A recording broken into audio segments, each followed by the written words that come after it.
The morning sun poured through the thin curtains of a small one-room apartment, catching the dust particles that floated silently in the air. On the cracked wooden table sat a single slice of bread, divided neatly into two halves. On one side sat a little girl with wide, hopeful eyes, and on the other, a tired woman who had learned to hide her pain behind a gentle smile. "It's okay, Mom. I'm not hungry," whispered 7-year-old Nora, pushing her half toward her mother. Her mother, Clara Jensen, looked down, her heart twisting. She had heard that same line too many times, and every time it broke her a little more. If you believe that kindness and second chances can change lives, please take a moment to like, comment, share, and subscribe to Kindness Chronicles. Your support helps stories like this reach hearts that need hope. Clara was 32, a single mother juggling 2 part-time jobs in a small town outside Portland. Her husband had left 3 years ago, taking with him not only his belongings but every promise he'd ever made.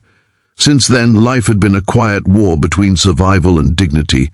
She cleaned offices during the early mornings and worked as a cashier in a discount store by day. By the time she got home, exhaustion clung to her like a shadow.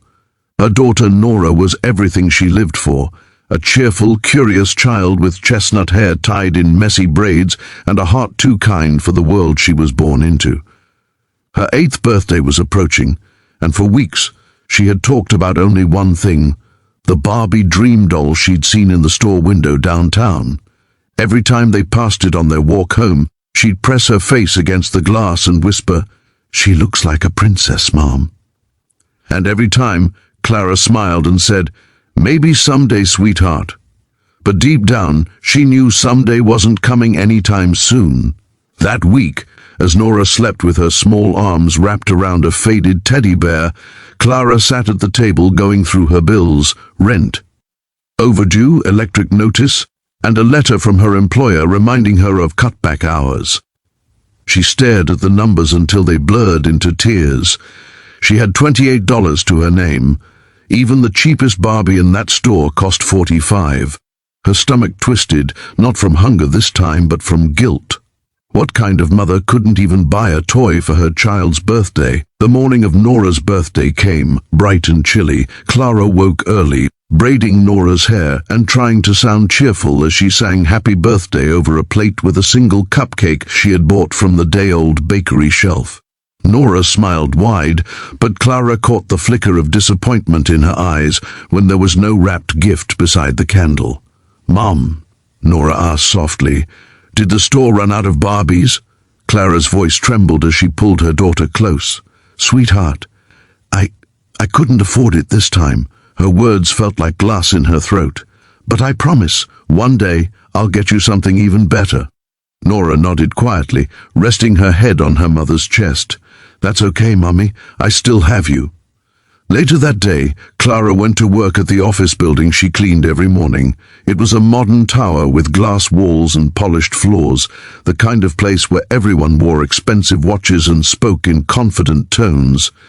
She usually arrived before sunrise and left before anyone noticed she'd been there. But that day, a sudden change in schedule meant she'd be cleaning during business hours. She felt exposed, pushing her cart past desks while men and women in suits typed away. As she dusted a corner conference table, a voice startled her.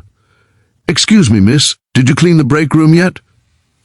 She turned to see a tall man in his mid-40s, wearing a sharp navy suit. His name badge read Ethan Cole, CEO.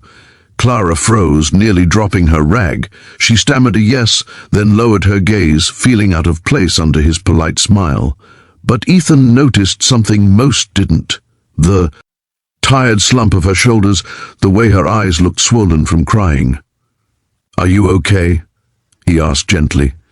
She nodded quickly, muttering something about allergies, and went back to wiping the table. But as she left, she didn't realize she had dropped a small, folded drawing from her apron pocket. Ethan picked it up. It was a child's drawing, 2 stick figures holding hands, labeled "Me and Mummy." Next to them was a big pink doll with the words "My birthday wish" written in uneven crayon letters.